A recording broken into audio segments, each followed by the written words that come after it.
Olunaku lw'eggulo amagye gasazeeko ewaka ewange nga bali abantu nga 50. Nabadde nakava ewaka nga ngeze mu lukiiko olw'eggaba olwa komiti eyabadde ezze okukyalira abavubi. Nategeezeddwa nti amagye ne poliisi bisazeeko mu maka gange era biri kunoonya emmundu wamu n'ebyambalo byago. Mukyala wange yankubidde nga bamutadde ku lawudi ng'afukamidde mu kisenge we bamugambye okufukamira nga ŋŋamba nyanguweko mangu nzire ewaka. Kyannaku nnyo nti ebintu bino bye babadde banoonya tebaabisanze, naye tuyina information nti nga bwe baakola pulezidenti waffe Kyagulanyi Ssentamu Arua bwe baamuteekako emmundu, singa bansanzeewo mwandiwulidde musango gwa mmundu, kubanga mukyala wange we yabadde abatwala mu kisenge ng'akkiriza kubanga kwabaddeko osistation w'e Kabalagala, we yakkiriza okubatwala mu kisenge bayagadde okusigala mu lukuubo. We bayagadde okusigala mu lukuubo n'abagamba nti bwe tuba ffenna tetuyingira sigenda kuva mu lukuubo, mugende mweka mu kisenge. Awo nno bakkiriza okugenda naye mu kisenge. We bagenze mu kisenge we babadde batangula ebintu, n'abuuza lwaki ebintu ebimu babisuula tebabikebera bulungi. Omusirikale w'amagye kwe kumugamba afukamire. Omusirikale w'amagye we yamugambye okufukamira kyava nkubira essimu okuntegeeza biki ebigenda mu maaso. Batutte engatto zange eza Django ne batwaliramu ne ovulo yange ya bbulaaka nga bagamba ya anti-terror unit ya poliisi. Naye olw'okubanga bo baawukana n'omulembe, buli lwe balaba engatto ng'eriko ekisika ekiwanvu nga bo balowooza nti yaabwe. Naye tujjukiza gavumenti ya General Museveni nti ebyambalo bino oba ne uniform ze twambala ezaffe ez'ekibiina zaffe ezitwawula ku bantu abalala. Ekitwawula bereti yaffe eno gye twambadde ye ssimbo,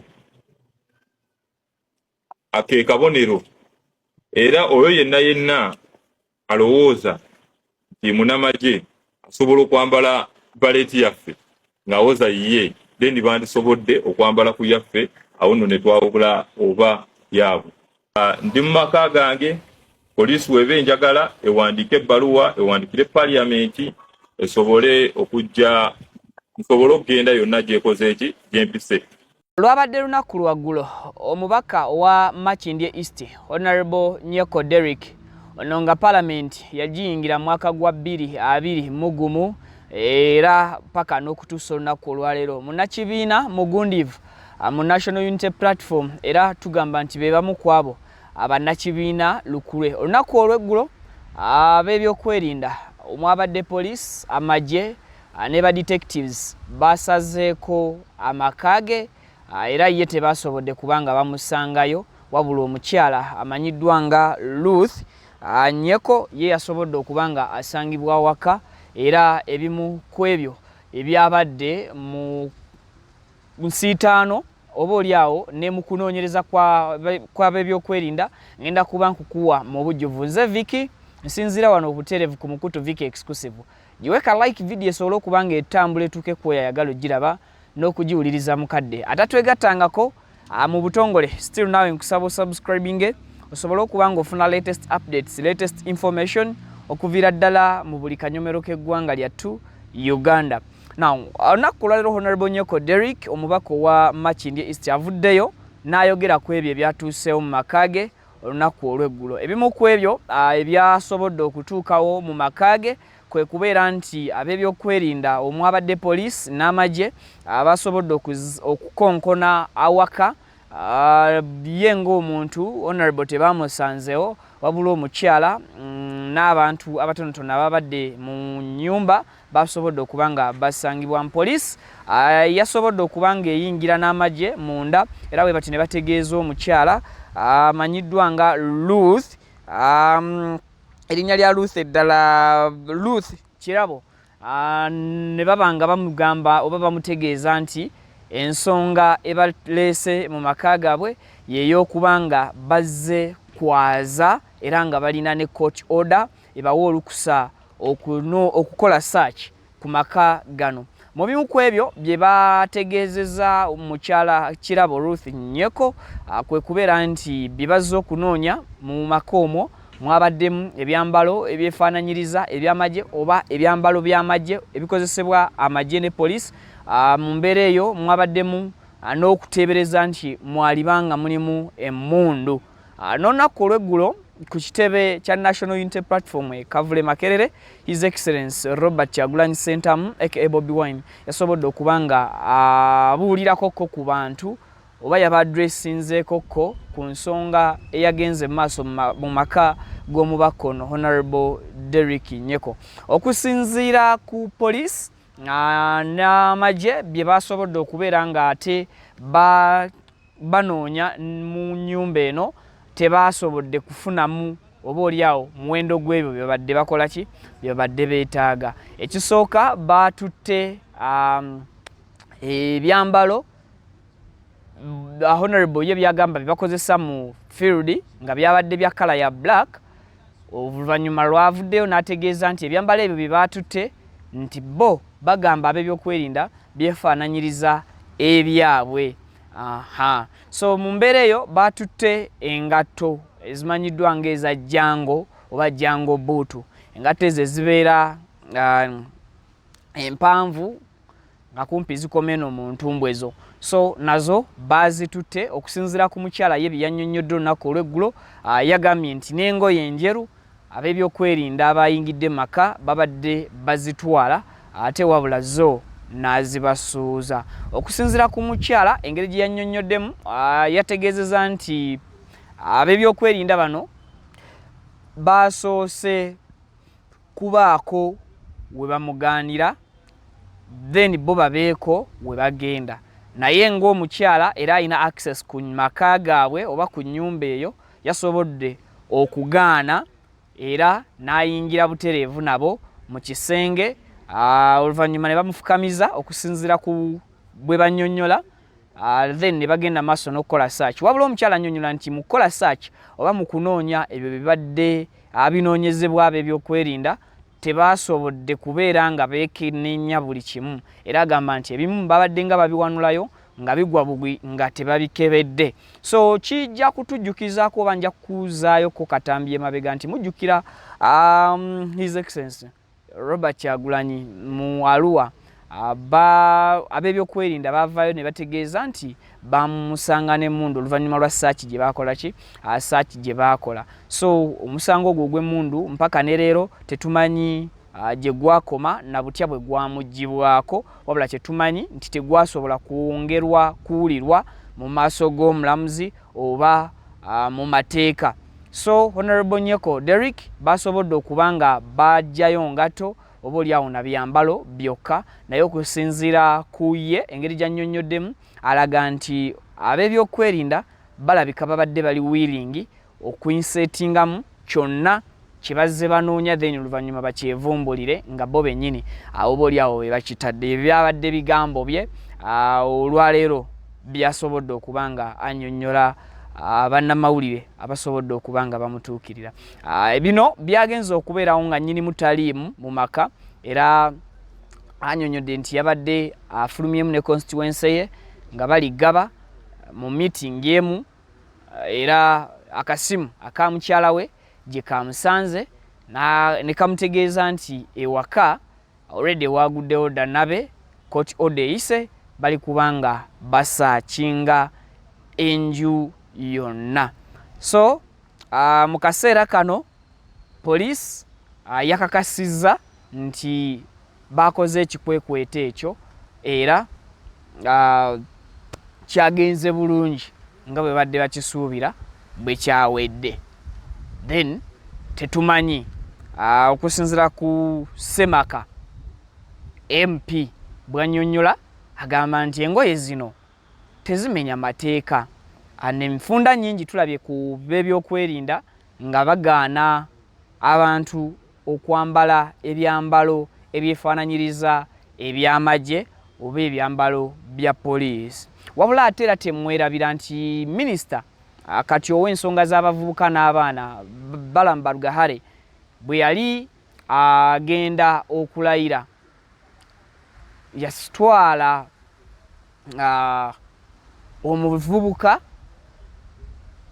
mu maaso ga president ng'ayambadde ebyambalo oba oli abo ebyokwerinda ate olwaliro bye bagamba oba bulijjo bye bagamba nti byefaananyiriza n'ebyabwe bye bakozesa. Ekibuuzo ne kyongera okuba nga kyoyoleka mu bannayuganda nti lwaki oyo ye tebaamukwata olw'okwenaanika ebyambalo ebyefaananyiriza eby'amagye ng'ate prosesi yonna gye yayitamu okutuuka ne mu maaso g'omukulembeze yali ayambadde ebyambalo ebyo. So ekyo nakyo ne kiba nga kiteekawo ebibuuzo bingi eri bannayuganda bagenda maaso n'okuba nga batunuulira ensonga ez'ebyobukulembeze oba ensonga ez'ebyobufuzi.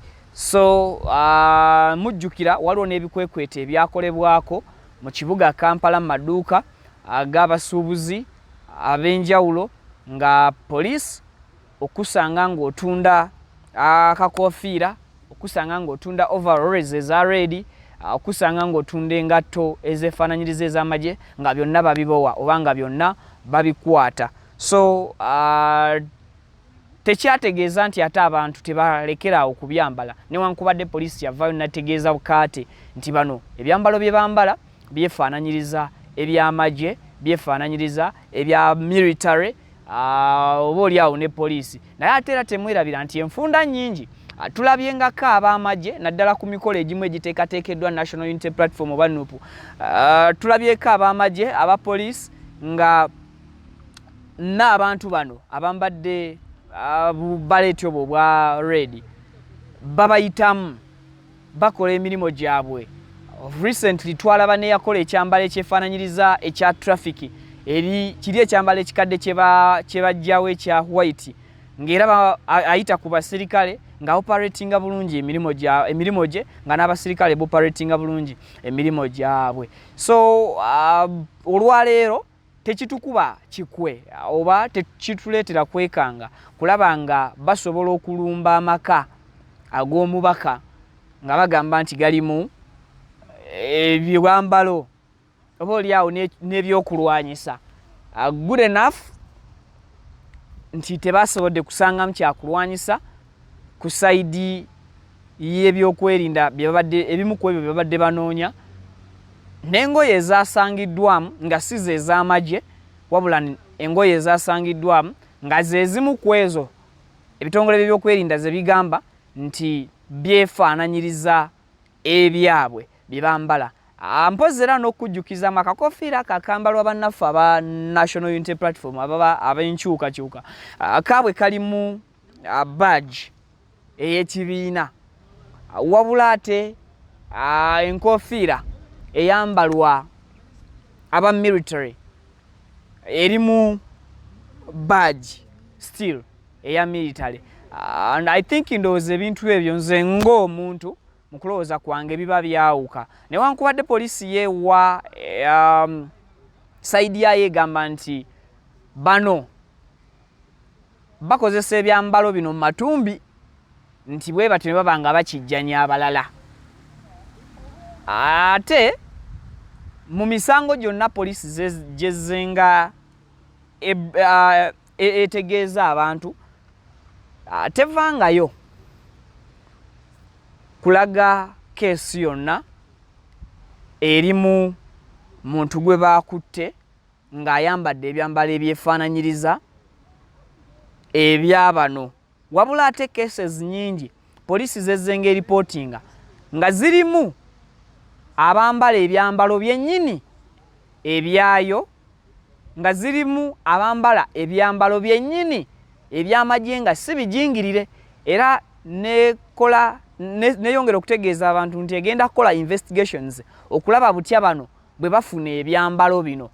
Wabula mu misango gyonna poliisi tevangayo neerambikayo omusango yadde gumu nti gwalimu obumenyi bw'amateeka ng'abali mu bumenyi bw'amateeka obwo bambadde ebyambalo bino eby'enkyukakyuka oba ebyabannaffe bano ab'ekibiina ki National Unity Platform.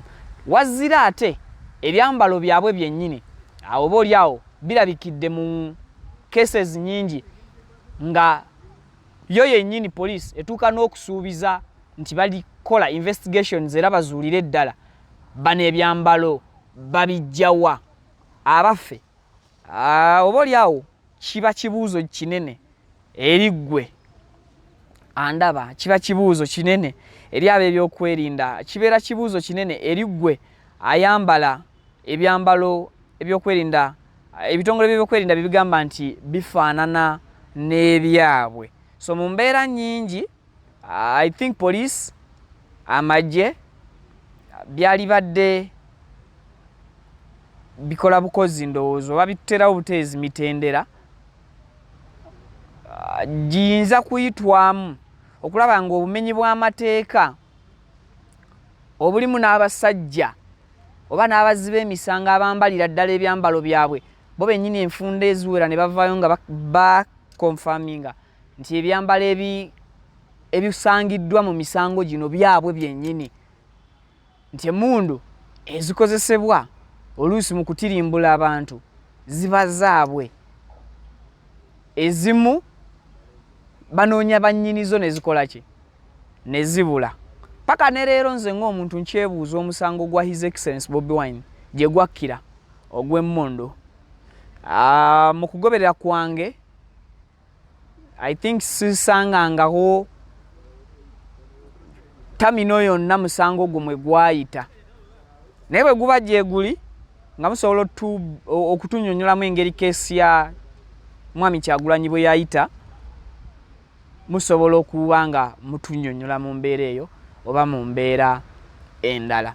So I think ensonga zeezo nja kuba nkomawo bukomi na updates, nsobole okuba nga nnyongera okuba mulungulira mu misango egyefaananyirizaako nga gino.